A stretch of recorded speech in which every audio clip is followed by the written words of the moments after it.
Olá, seja bem-vindo à aula de matemática comigo, professor Lucas Bastos. Hoje nós vamos dar continuidade ao conteúdo que a gente vem estudando nas últimas duas aulas, que é a parte de notação científica. Hoje focando especificamente na parte de exercícios. Eu fiz uma seleção de questões do Enem, de várias provas de Enem dos anos anteriores, e a gente vai trabalhar a resolução delas. E vai ser importante a gente perceber alguns detalhes sobre a forma que o Enem aborda o trabalho com notação científica. A primeira questão diz o seguinte: pesquisadores da Universidade de Tecnologia de Viena, na Áustria, produziram miniaturas de objetos em impressoras 3D de alta precisão. Ao serem ativadas, tais impressoras lançam feixes de laser sobre um tipo de resina, esculpindo o objeto desejado. O produto final da impressão é uma escultura microscópica de 3 dimensões, como visto na imagem ampliada. A escultura apresentada é uma miniatura de um carro de Fórmula 1 com 100 micrômetros de comprimento. Um micrômetro é a milionésima parte de um metro. Usando notação científica, qual é a representação do comprimento dessa miniatura em metro? Então vamos pegar a medida que ele deu, que foi de 100 micrômetros. O micrômetro tem essa representaçãozinha aí, tá? Então 100 micrômetros, eu vou trabalhar primeiro na escala de medida que a gente conhece. A escala de medida que a gente conhece, em relação ao metro, ela trabalha o metro, os submúltiplos do metro, que são decímetro, centímetro e milímetro, e os múltiplos do metro, que são decâmetro, hectômetro e quilômetro. Nessa escala, para cada unidade que eu desloco, eu estou multiplicando ou dividindo por 10. Se eu pego um valor nessa escala, uma unidade de medida dessa escala, e eu caminho para a direita nas unidades de medida, eu vou multiplicando por 10. Por quê? Porque se eu estou diminuindo a representação na escala, eu estou aumentando o valor desse número. Por exemplo, 1 metro equivale a 10 decímetros, ou seja, eu desci a unidade de representação de metro para decímetro, então para fazer uma compensação, eu aumento o número que eu estou representando, certo? Da mesma forma que quando eu vou para a esquerda, ou seja, quando eu vou para as representações mais altas, eu vou dividir por 10 para cada unidade que eu alterar. Se eu tiver, por exemplo, 1 metro equivale a 0,1 decâmetros. Tá? Por quê? Porque 1 metro equivale a 10ª parte de um decâmetro. Então, como eu aumentei a representação da medida, eu tenho que diminuir o número que eu estou trabalhando. Tá? Só que o micrômetro ele não se encaixa nessa parte. O micrômetro está ainda abaixo dos milímetros. Se eu pegar as representações, eu tenho representações superiores aos múltiplos e outras inferiores aos submúltiplos. Se eu pegar superiores aos múltiplos, eu tenho, por exemplo, o megâmetro, o gigâmetro, o terâmetro, o petâmetro e o hexâmetro. Professor, eu nunca ouvi falar nessas medidas. Na verdade, você já ouviu falar. Você ouve falar nessas medidas quando você pensa em megabyte, em gigabyte, em terabyte, até às vezes em petabyte, hexabyte ainda não se fala muito. Mas são as medidas de computador, tá? São as unidades de medida usadas para falar sobre dados e informações de computador. Mas mega, giga, tera, peta e hexa são prefixos. São prefixos que indicam as grandezas que eu vou ter na minha unidade de medida. A minha unidade de medida, no caso aqui, é o metro. Mas quando eu falo de computador, a unidade de medida é o byte. Então eu tenho o megabyte, o gigabyte, o terabyte, entendeu? Então são os prefixos que se acoplam à unidade de medida. No caso da gente é o metro. Pessoal, mas mesmo assim eu nunca ouvi falar em megâmetro. De fato, quando a gente trabalha com medidas na Terra, a gente trabalha com o máximo de quilômetros. Por mais que a gente trabalhe com 1.000, 10.000, 20.000 quilômetros, a gente ainda usa quilômetros, certo? Porque é a unidade de medida que é mais factível para a gente. É mais fácil a gente compreender a extensão dela.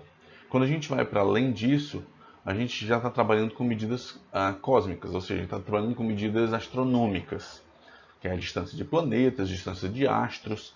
Então, para a gente não vale mais a pena trabalhar com uma unidade de medida sendo metro, e sim, quando a gente vai trabalhar com unidades astronômicas, a gente trabalha com anos-luz, porque aí é algo mais preciso dada a dimensão que se tem quando se fala em distância de galáxias, planetas e etc. Ok? Abaixo do milímetro, eu tenho uma outra escala, que é o micrômetro, o nanômetro, o picômetro, o femtômetro e o atômetro. Essas medidas são mais utilizadas quando a gente vai trabalhar com biologia e química. Por quê? Porque normalmente são medidas de partículas. São medidas que estão muito abaixo da escala normal. Quem já ouviu falar em nanotecnologia, a nanotecnologia recebe esse nome por causa do nanômetro, que é uma medida 1 bilhão de vezes menor do que o metro, certo? No caso da nossa questão, ele está falando sobre o micrômetro. Então vamos lá. Ele já me diz aqui, ó, o micrômetro é a milionésima parte de um metro. O milímetro é a milésima parte do metro, ou seja, ele é 1000 vezes menor do que o metro. O micrômetro é a milionésima parte do metro, ou seja, ele é 1 milhão de vezes menor do que o metro. Então, nesse caso, como é que eu vou funcionar com o micrômetro? Eu vou dizer que o micrômetro ele representa 10 a menos 6, o micro, na verdade. O prefixo micro representa 10 a menos 6. O que é 10 a menos 6, professor? É a milionésima parte. Como eu estou dizendo que o micrômetro é a milionésima parte do metro, então eu posso dizer que em vez de usar o símbolo do micro, eu substituo por um 10 elevado a menos 6, porque representa a milionésima parte. Então eu tenho 100 vezes a milionésima parte do metro. 100 é a mesma coisa de 10 ao quadrado. Quando eu multiplico potências de mesma base, eu repito a base e eu somo os expoentes. Quando eu somar 2 com menos 6, olha, 2 menos 6 dá menos 4. Então fica 10 elevado a menos 4 metros. Só que ele está me pedindo em notação científica de um modo geral. E aí eu só tenho uma ordem de grandeza. Professor, e agora? Eu não tenho mantissa. Não tenho. Ela só não está aparecendo. Existe um número na matemática que é chamado de elemento neutro da multiplicação. Esse número é o número 1. Então eu posso dizer que o 1 está presente em todas as multiplicações, oculto, porque ele não vai fazer a diferença no cálculo. Então eu posso dizer que o 10 a menos 4 está multiplicado por 1. E só para se adequar ao formato da questão, eu posso dizer que é 1,0. Então eu tenho 1,0 vezes 10 a menos 4, que é o item C. Questão 2 diz o seguinte. Um asteroide batizado de 2013 TV-135 passou a aproximadamente 6,7 vezes 10 a sexta quilômetros da Terra. A presença do objeto espacial nas proximidades da Terra foi detectada por astrônomos ucranianos, que alertaram para uma possível volta do asteroide em 2032. O valor posicional do algarismo 7, presente na notação científica da distância em quilômetros entre o asteroide e a Terra, corresponde a... Então eu tenho informação de que esse asteroide passou a aproximadamente 6,7 vezes 10 a sexta quilômetros. Ora, 10 a sexta é 1 milhão, certo? Da mesma forma que 10 a menos 6, como a gente viu na questão anterior, é 1 milionésimo, 10 a sexta é 1 milhão.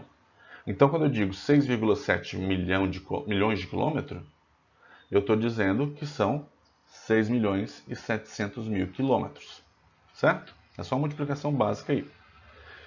E agora eu estou falando de valor posicional. Então, começando pelos algarismos da direita, eu tenho unidade, dezena, centena, unidade de milhar, dezena de milhar, centena de milhar. O próximo seria unidade de milhão. Mas como a questão quer saber o valor posicional do 7 nesse número, então eu tenho 7 centenas de milhar. No caso, 7 centenas de milhar de quilômetros, que é o item D. Questão 3 diz: a gripe é uma infecção respiratória aguda de curta duração causada pelo vírus influenza. Ao entrar no nosso organismo pelo nariz, esse vírus multiplica-se, disseminando-se para a garganta e demais partes das vias respiratórias, incluindo os pulmões.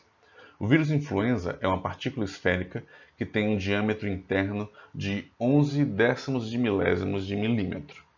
Em notação científica, o diâmetro interno do vírus influenza em milímetros é. Então eu vou pegar essa medida que ele me deu, que é de 11 décimos de milésimo de milímetro, ou seja, 0,00011, e eu quero transformar isso em notação científica. Para eu fazer isso, como a gente já viu nas aulas anteriores, eu vou pegar a vírgula e eu vou deslocar ela para a direita do primeiro número na ordem de escrita, que não é 0. Então ela vai ficar entre os dois algarismos 1. vai se deslocar dessa forma. Pela quantidade de casas que ela se deslocou, que foram 4 casas, eu já sei que o expoente da minha ordem de grandeza vai ser 4. Mas, como o meu número é 0, alguma coisa, ou seja, ele é menor do que 1, a gente já sabe que a gente vai trabalhar com o expoente negativo. Então, em vez de ser expoente 4, é expoente menos 4. Como eu estou falando de ordem de grandeza, é 10 elevado a menos 4. E aí eu tenho que vai ficar 1,1 vezes 10 elevado a menos 4 milímetros, que é o item D.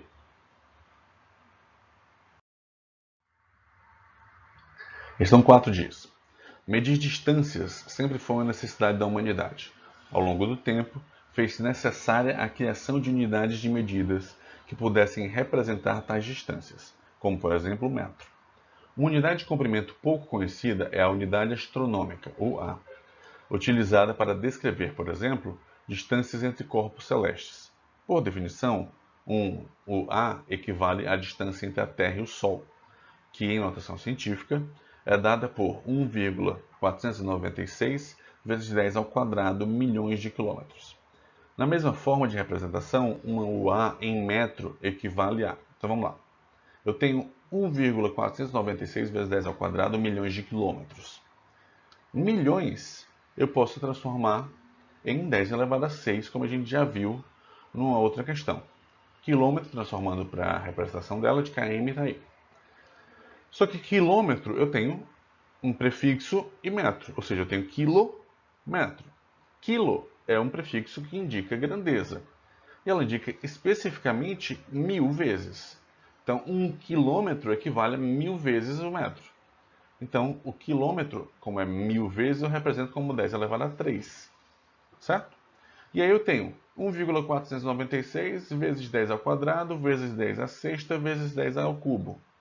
Quando eu multiplico esses três, eu vou fazer a multiplicação de potências de mesma base, eu vou repetir a base e somar os expoentes. Então, eu vou fazer 2 mais 6 mais 3 no expoente. Ou seja, vou ter 1,496 vezes 10 elevado a 11, que é o item E. Questão 5 diz: uma das principais provas de velocidade do atletismo é a prova dos 400 metros rasos. No Campeonato Mundial de Sevilha, em 1999, o atleta Michael Johnson venceu essa prova com a marca de 43,18 segundos. Esse tempo em segundo, escrito em notação científica, é... Se a gente olhar para os itens dessa questão, a gente consegue resolver essa questão sem fazer nenhum cálculo. Na verdade, sem se preocupar com nada. E a gente vai resolver ela sem fazer nenhum cálculo. Tá? Porque o que essa questão está abordando é se você entende o conceito da notação científica e a forma que ela deve ser escrita, que é algo que eu venho batendo muito nas últimas aulas. A forma que a notação deve ser escrita, ela tem como prioridade a mantissa. Nisso, eu posso garantir que, na notação científica, a mantissa só pode ter um algarismo na parte inteira que não seja nulo. Tá? Ou seja, se eu só posso ter um algarismo na parte inteira, eu já eliminei os itens C, D e E. Sobrou só o item A e B. Mas eu sei que esse algarismo na parte inteira ele não pode ser nulo. Se ele não pode ser nulo, quer dizer que ele não pode ser zero. Se ele não pode ser zero, o item A está fora. Sobra só o item B, que é 4,318 vezes 10 a 1. Professor, mas eu calculei aqui e todos os outros itens dão 43,18 também. Isso. Todos os itens representam o mesmo número, representam 43,18. Todos eles, todos esses itens que estão aí, eles representam o mesmo número. O que está alterando é a forma que eles estão representados. Porque ele quer saber se você sabe escrever notação científica. Não é se você sabe fazer a multiplicação. É se você sabe a forma correta que a notação científica deve ser representada. E a notação científica ela deve ser representada com apenas um algarismo na parte inteira que não seja zero. Tá? Então essa questão está avaliando só isso. Se você sabe escrever notação científica.